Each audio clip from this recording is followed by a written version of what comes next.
अनिका जानती थी कि प्रेसिडेंशियल स्वीट 2401 रोहित का है। होटल लॉबी में अनिका ने देखा रोहित मारवा कुछ फॉरेन डेलीगेट्स के साथ कॉन्फ्रेंस रूम की ओर जा रहा था। एक्सक्यूज मी मिस्टर मारवा। ये सुनते ही रोहित के गार्ड्स ने अनिका को आगे बढ़ने से रोक लिया। रोहित डेलीगेट्स के साथ आगे बढ़ रहा था, मगर उसका ध्यान पीछे अनिका पर था। अनिका ने बिना किसी की परवाह किए रोहित को आवाज लगाई, mister Marwa, your son is in danger, he needs help. ये सुनते ही रोहित चलते चलते रुक गया। What do you mean by that? देखिए मिस्टर मारवा, मुझे लगता है आपके बेटे को उसकी ट्यूशन टीचर मेंटल टॉर्चर दे रही है, जिसकी वजह से उसकी मानसिक हालत बिगड़ सकती है। बच्चे कभी कभी बातों को बहुत सीरियस ले लेते हैं और हमें पता भी नहीं चलता कि कब हमारा कहा गया एक झूठ उनके लिए। रोहित ने बीच में ही अनिका को रोक दिया। एक्सक्यूज मी, आप कहना क्या चाहती हैं?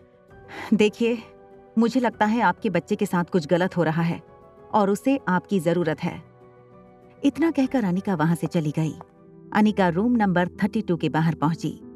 उसने देखा सामने की बेंच पर प्रीति सर झुकाए बैठी थी। अनिका के कदमों की आवाज सुनकर प्रीति ने ऊपर देखा। जैसे ही उसे अनिका दिखी, वो दौड़कर अनिका से लिपट गई। प्रीति जोर जोर से रोने लगी। शांत हो जाओ प्रीति, कुछ नहीं होगा बुआ को, मैं हूं ना, मुझे बुआ के पास लेकर चलो। हॉस्पिटल रूम का दरवाजा खोलकर अनिका और प्रीति अंदर आए। अनिका ने देखा ज्योति बुआ हॉस्पिटल बेड पर आंखें बंद करके लेटी थीं। डॉक्टर कहते हैं अगर ऑपरेशन नहीं किया तो मम्मी। इस हॉस्पिटल में डॉक्टर अग्रवाल काम करते हैं क्या? तुम उन्हें जानती हो? तो मुझे उनके पास ले चलो। प्रीति अनिका को लेकर डॉक्टर अग्रवाल की ऑफिस की ओर चलने लगी। जब अनिका और प्रीति ऑफिस पहुंचे तो डॉक्टर अग्रवाल अपनी कैबिन से बाहर निकल रहे थे। प्रीति और अनिका को देखकर डॉक्टर अग्रवाल ने प्रीति से कहा, hello young lady, and who is this beautiful girl with you? Preeti ने डॉक्टर और अनिका को इंट्रोड्यूस करवाया। दीदी, ये डॉक्टर अग्रवाल हैं, एंड डॉक्टर, ये अनिका दीदी हैं। ये मम्मी के बारे में आपसे बात करना चाहती हैं। I don't want to give you girls false hopes. Mrs Sharma is critical. उनका इलाज करना मुश्किल है। ऐसी सिचुएशन में हमें उन पर सर्जरी करनी होगी। डॉक्टर अग्रवाल ने ज्योति बुआ के स्कैन रिपोर्ट्स टेबल पर रख दिए। फिर एक मार्कर से अनिका को प्रॉब्लम समझाने लगे। डॉक्टर अग्रवाल को ये नहीं पता था वो ही the famous neurosurgeon doctor Amrita थी। तभी कैबिन का दरवाजा खोलकर कामिनी और मनीषा गुलेरिया अंदर आए।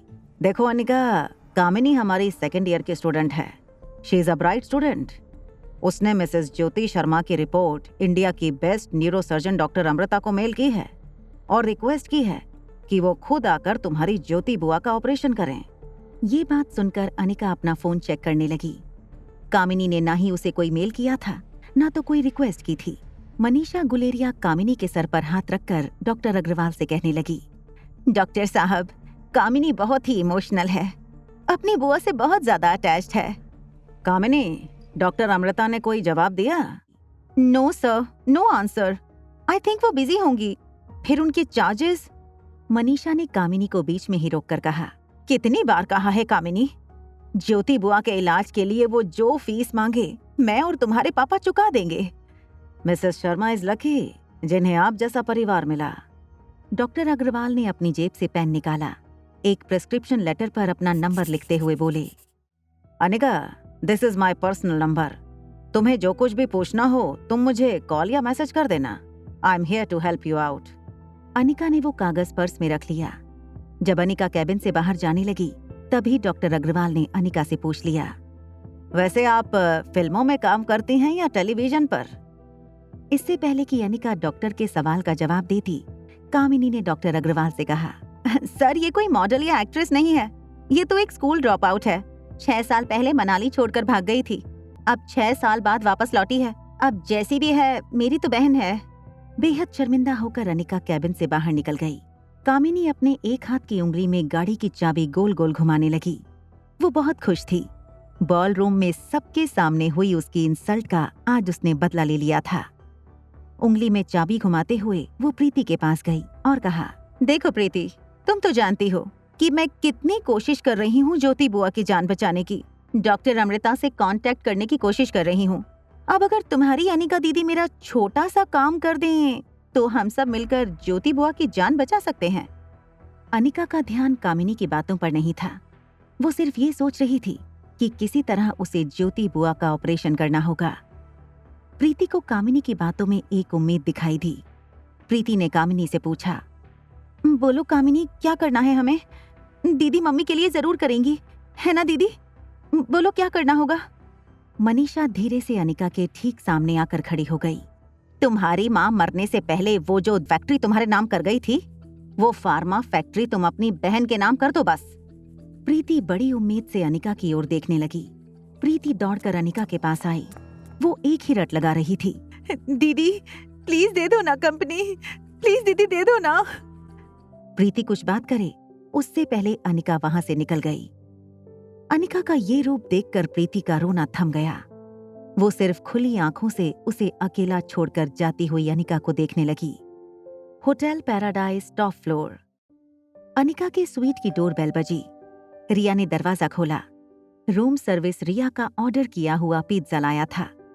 बॉय ने पिज्जा डाइनिंग टेबल पर रखा। इस पर रिया ने बड़े प्यार से कहा, अंकल मम्मा आपको टिप दे देंगी। बॉय रिया को स्माइल देकर चला गया। जैसे ही रिया ने पिज्जा का टुकड़ा उठाया, उसे कुछ याद आया। उस दिन फोन पर जिस दोस्त से बात हुई थी, वो तो होटल लॉबी में आया ही नहीं। रिया ने प्लेट में पिज्जा के 2 टुकड़े लिए। धीरे धीरे वो सामने वाले स्वीट के दरवाजे तक पहुंची। थोड़ी देर किक करने के बाद धीरे से दरवाजा खुला। दरवाजा आर्यन ने खोला था। दरवाजा खुलते ही रिया और आर्यन ने एक दूसरे को देखा। रिया के हाथ से प्लेट गिर गई। दोनों कुछ देर एक दूसरे को देखते रहे। उन्हें लगा किसी ने उनके सामने मिरर रख दी हो। आगे की कहानी जानने के लिए देखें अगला एपिसोड सिर्फ पॉकेट एफएम के यूट्यूब चैनल पर। और एक लड़की को देखा तो के सारे एपिसोड को सुनने के लिए डिस्क्रिप्शन में दी गई लिंक से डाउनलोड करें पॉकेट एफएम ऐप।